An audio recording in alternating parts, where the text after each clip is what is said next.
Sebuah berita menghebohkan Indonesia. Seorang janda Cianjur hamil tanpa hubungan badan. Menurut pernyataannya, angin kencang yang masuk ke saya. Yuk simak penjelasan dari dunia kesehatan dari tim dokter.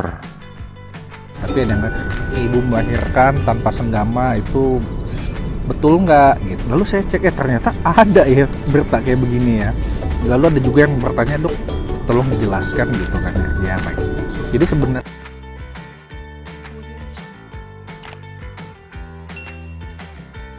Ketemu lagi dengan channel kami. Jangan lupa subscribe, like, dan share jika bermanfaat. Heboh berita di Indonesia, seorang janda Cianjur hamil tanpa berhubungan intim. Dia mengaku merasakan ada angin yang masuk ke rahimnya hingga hamil. Lah, wajah dari Siti Zainab 25 tahun yang mengaku ada angin kencang masuk ke rahimnya hingga hamil dan melahirkan. Menurut Siti, dia bingung dan tidak tahu perutnya kembang kempis selama 15 menit. Hingga akhirnya diperiksa ke puskesmas dan dinyatakan hamil. Dia pun kaget. Siti hanya merasakan kehamilan 1 jam sebelum melahirkan. Siti mengaku headnya lancar tiap bulan. Benarkah orang bisa hamil tanpa berhubungan intim? Yuk simak penjelasan dari tim kesehatan atau medis Dr. Evanes Ho. tapi ada nggak ibu melahirkan tanpa senggama itu betul nggak gitu? Lalu saya cek ternyata ada ya berita kayak begini ya. Lalu ada juga yang bertanya, dok tolong dijelaskan gitu kan ya. Baik. Jadi sebenarnya saya yakin ya bahwa yang nonton channel saya ini pasti nggak percaya ya soal-soal seperti itu ya. Pasti akan bicara, dok ngapain sih kita bahas kayak begini gitu kan ya, nggak penting banget gitu kan. Mending bahas yang lain. Ya sebenarnya memang nggak penting sih ya, tapi ternyata ada juga loh teman-teman yang menanyakan gitu ya. Jadi terlepas dari penting atau nggak penting, mari kita bahas ya. Pertama-tama kita nonton yuk bentar yuk.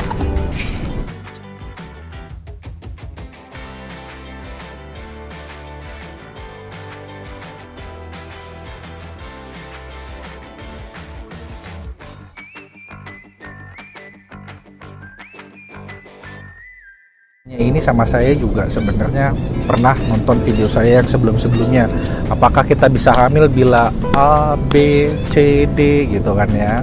Sebelum kita membahas apakah itu bisa hamil atau enggak atau bisa hamil gitu kan. Memang ini adalah hal sepele gitu ya. Tapi ini dasarnya nih teman-teman. Jadi kalau misalnya dasarnya juga salah, gitu, selanjutnya juga salah.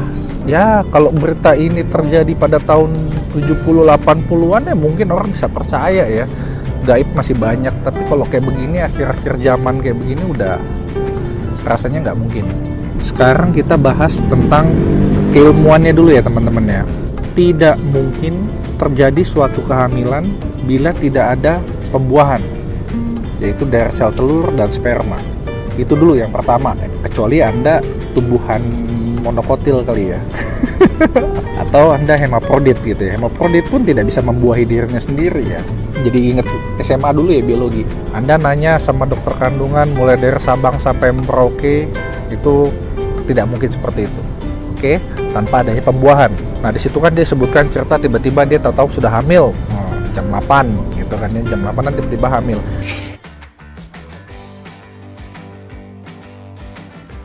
Ada ya teman-teman ya, kalau misalkan teman-teman hamil tapi teman-teman nggak ketahuan itu. Tapi biasanya itu semua hampir sampai umur kehamilan 6 bulan gitu kan ya, 20-24 minggu seperti itu. Karena perut akan terus membesar.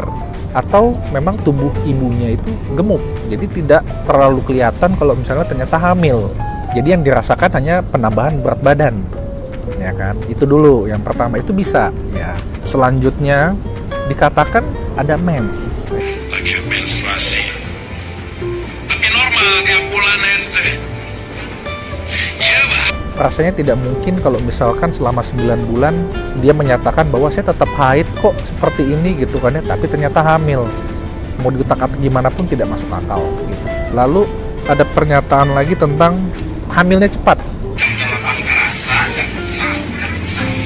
Nah ini kakek, ini anggapannya namanya lahir. Jam 8 tiba-tiba hamil, mules-mules setengah 10 keluar, 1,5 jam. Itu sebenarnya ada kejadian juga teman-teman ya. Kita bilang adalah partus precipitatus gitu ya. Jadi cepet datang, mungkin dokter baru ngecek, wah ini pembukaannya masih 3-4, tahu-tahu nggak nyampe 1 jam dok, full. Dokternya langsung lari-lari gitu kan ya. Nah itu ada kejadian seperti itu. Lalu ada pernyataan bahwa tidak ada senggama apakah bisa hamil.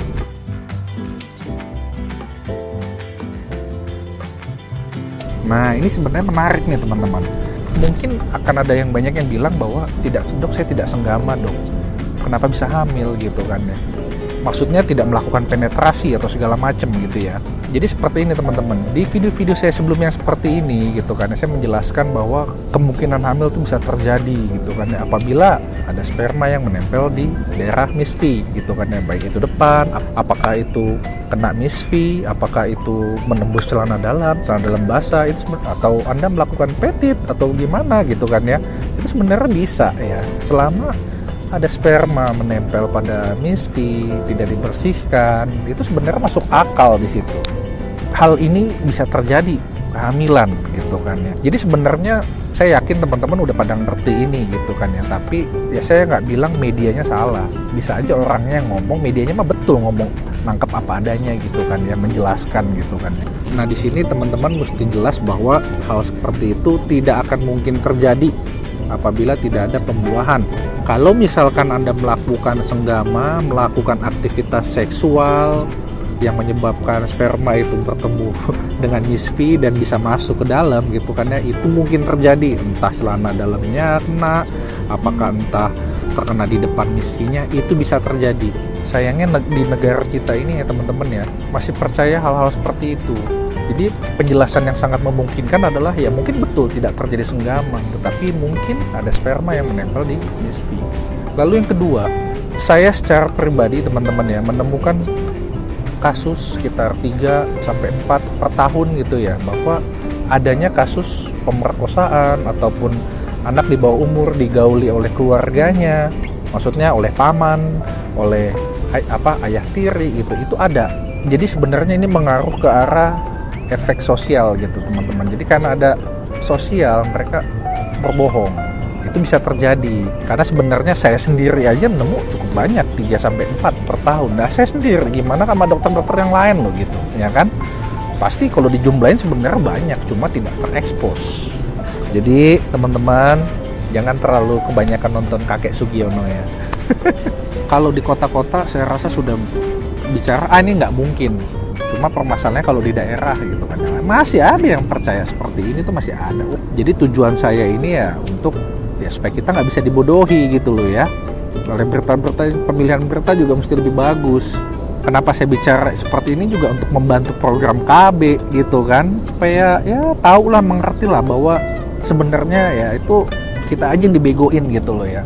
Kadang-kadang harus dikasih sensasi dikit baru bisa naik gitu kan ya. Dari situ kan iklannya banyak. Balik lagi sebelum saya mengakhiri, udah sore ya. Jadi pada intinya adalah tidak mungkin terjadi kehamilan kalau tidak ada pembuahan ya, konsepsi gitu kan ya. Terjadi pembuahan ini pasti ada hubungannya dengan sperma dan ovum. Mau itu spermanya masuk ke dalam vagina kayak gimana ataupun tidak ada penetrasi, itu bisa saja masuk ya, meskipun tidak ada penetrasi. Kalau main-main di situ, kebanyakan nonton Kakek Sugiono gitu kan ya, itu pasti bisa. Mereka akan mikirnya, oh ini aman seperti ini gitu kan. Lalu terjadilah hamil. Tapi kalau karena kadang-kadang lebih banyak masalah sosial, takut efek sosialnya, berbohong lah gitu kan ya. Saya cuma bicara apa adanya. Ya penting nggak penting ya teman-teman ya. Saya menjelaskan untuk yang sebagian kecil nggak ngerti ya. Jadi semoga teman-teman bisa mengerti ya. Oke, berkata saya Dr. Resana, saya mengucapkan terima kasih.